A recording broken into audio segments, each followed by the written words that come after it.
नमस्कार, MP news cast में आपका स्वागत है। मैं हूं आपके साथ दीप्ति भटनागर। आइए शुरुआत करते हैं दिन भर की कुछ खास खबरों के साथ। कटनी पहुंचे सांसद विष्णु दत्त शर्मा ने पत्रकार वार्ता में बताई बजट की उपलब्धियां। सरकारी मेडिकल कॉलेज के सवाल पर कहा, लोग दिल्ली जाकर प्राइवेट अस्पताल में इलाज कर रहे। यूजीसी नियम पर जवाब नहीं दे पाए सांसद, कहा सुप्रीम कोर्ट में है मामला। शनिवार को कटनी पहुंचे खजुराहो सांसद विष्णु दत्त शर्मा ने केंद्रीय बजट की उपलब्धियां मीडिया को बताई। जिला भाजपा कार्यालय में आयोजित पत्रकार वार्ता में सांसद ने कहा कि इस बजट में स्पष्ट संदेश दिया गया है कि विकास, विश्वास और समावेश ये तीनों सरकार की शीर्ष प्राथमिकताएं हैं। गरीब, किसान, युवा और महिलाएं इस बजट के केंद्र में हैं। किसानों की आय बढ़ाने, युवाओं को रोजगार देने और महिलाओं को आत्मनिर्भर बनाने के लिए ठोस और व्यावहारिक प्रावधान किए गए हैं। सांसद ने कहा कि उत्पादकता और प्रतिस्पर्धा को बढ़ाते हुए तथा उथल-पुथल भरी वैश्विक स्थिति के प्रति सहनीयता का निर्माण करके आर्थिक वृद्धि को तेज किया जाएगा। अनेक दवाओं के दाम सस्ते किए गए हैं। शहरों को व्यापार और आर्थिक केंद्र के रूप में विकसित किया जाएगा। इनकम टैक्स भरना अब और आसान होगा। इनकम छुपाने पर अब सजा नहीं होगी।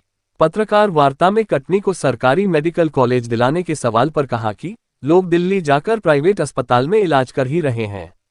इसी तरह सामान्य वर्ग पर थोपे गए यूजीसी नियम के सवाल पर पल्ला झाड़ते हुए सांसद ने कहा कि प्रधानमंत्री नरेंद्र मोदी सबका साथ, सबका विकास चाहते हैं।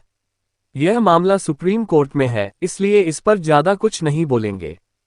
नहीं, मुझे तो ऐसा पता नहीं कि ऐसा कोई बोलता है या बोल सकता है। विजय साय जी भी बोल चुके हैं। लाडली बहना हो या केंद्र सरकार की, राज्य सरकार की योजनाओं में मैंने हमेशा कहा सबका साथ, सबका विकास। ये अगर किसी ने किया है तो भारत के प्रधानमंत्री मोदी जी ने किया है। गरीबों का मसीहा भारत के अंदर कोई है तो भारत के प्रधानमंत्री मोदी है। मैं गंभीरता से कहता हूं, अरे लाडली बहना में या प्रधानमंत्री आवास में या उज्ज्वला योजना के अंतर्गत या 5 लाख रुपए का आयुष्मान भारत का लाभ अगर सरकार ने दिया है तो सरकार ये नहीं पूछती कि आप कौन है, आप कहाँ के हैं, किस धर्म के, किस जाति की, ये नहीं पूछती। इसलिए ये कोई शब्दों में क्या बोल गया होगा मुझे पता नहीं, लेकिन ऐसा सरकार की न भावना कभी रही न है हमारे लिए। और माननीय प्रधानमंत्री मोदी जी तो इस देश के लिए हर गरीब को 25 करोड़ लोग ऊपर गरीब रेखा से आ गए, ये इन्हीं योजनाओं का परिणाम है।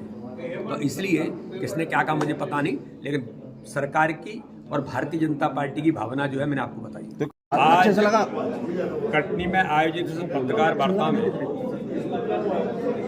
देश के अंदर माननीय प्रधानमंत्री नरेंद्र मोदी जी के नेतृत्व में भारत की वित्त मंत्री आदरणीय निर्मला सीतारमण जी ने बजट 2026-27 जो प्रस्तुत किया है, ये बजट भारत के लिए अहम भूमिका रखने वाला बजट है। ये बजट भारत के प्रधानमंत्री नरेंद्र मोदी जी के 2047 के विकसित भारत के संकल्प को पूरा करने वाला, उसकी पृष्ठभूमि तैयार करने वाला बजट है। और इस बजट के माध्यम से जो माननीय प्रधानमंत्री जी ने उनकी मंशा के अनुरूप माननीय वित्त मंत्री जी ने देश के युवा, किसान, गरीब और महिलाओं को केंद्र में रख करके इस बजट में प्रावधान किया है। और महत्वपूर्ण पहलू यह है कि इस बजट के अंदर माननीय प्रधानमंत्री नरेंद्र मोदी जी की मंशा के अनुरूप 12 लाख करोड़ से ऊपर का इंफ्रास्ट्रक्चर के लिए प्रावधान करना, क्योंकि किसी भी देश का जो गति है वो उसके इंफ्रास्ट्रक्चर के आधार पर होती है, जिससे रोजगार के नए अवसर पैदा होंगे। साथ में ही मेडिको टूरिज्म, देश की 20 आइकॉनिक साइट्स जिसमें खजुराहो भी आता है, हमारा संसदीय क्षेत्र,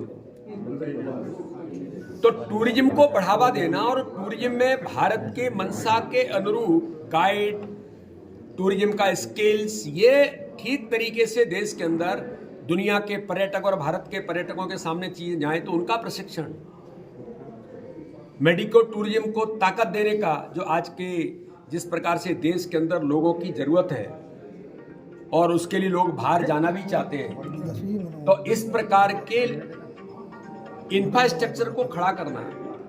हर जिले के अंदर हमारी बेटियां आजकल आगे बढ़ रही हैं। इतना महत्वपूर्ण निर्णय इस बजट के अंदर प्रावधान किया है वित्त मंत्री जी ने कि हमारी बेटियां जो आईटी के क्षेत्र में लगातार बढ़ रही हैं, तो उन्हें कैसे हम रहने की सुविधा दें, हर जिले में कन्या छात्रावास उन बेटियों की सुविधा के लिए देने का काम भी किया है। स्पोर्ट्स के अंदर माननीय प्रधानमंत्री ने खेलो इंडिया मिशन की शुरुआत की है कि भारत दुनिया का सबसे बड़ा लोकतंत्र है, यूथ देश है, युवाओं का देश है, तो उन युवाओं को ट्रेनिंग सेंटर्स स्पोर्ट्स के माध्यम से खड़े करना और वो खेलो इंडिया के मिशन के माध्यम से इन्हें प्रमोट करना। तो ऐसे एक नहीं, इंफ्रास्ट्रक्चर के क्षेत्र में चाहे रक्षा का क्षेत्र होगा, और महत्वपूर्ण बात एक और मैं कहना चाहता हूं कि 5 लाख से कम आबादी वाले टियर 2 टियर 3 जो शहर हैं उनके इंफ्रास्ट्रक्चर के लिए डेवलप करना कैसे हम करेंगे। आपको ध्यान में होगा कि जीराम जी बिल जो आया, विकसित भारत जीराम जी बिल, उसके अंतर्गत माननीय प्रधानमंत्री ने पहले ही प्रावधान कर दिया था कि गांव का विकास अब दिल्ली में बैठ करके या भोपाल में एयर कंडीशन में तय नहीं होगा। विकसित भारत जीराम जी बिल के माध्यम से अब तय हो गया, गांव की सरपंच सचिव, गांव की ग्राम सभा तय करेगी कि मेरे गांव में क्या चाहिए।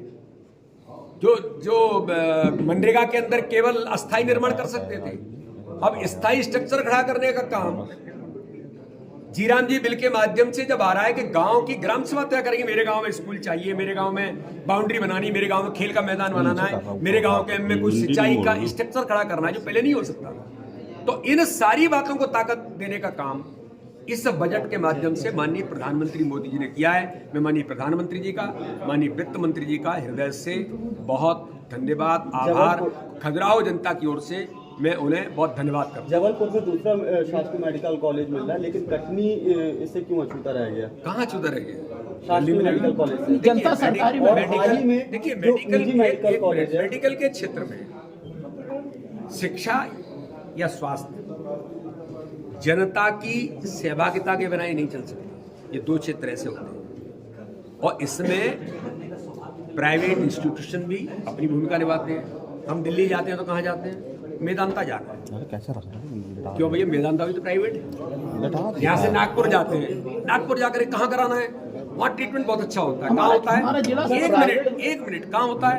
मेरा ये कहना है कि दोनों चीजों का अपना महत्व है। आज के समय की आवश्यकता के अनुरूप जो चीजें होंगी उन पर बेहतर तरीके से प्रयास भी हैं और कटनी को भी मेडिकल कॉलेज मिला है और भी आगे जो आवश्यकताएं होंगी उनको करेंगे। लाडली बहन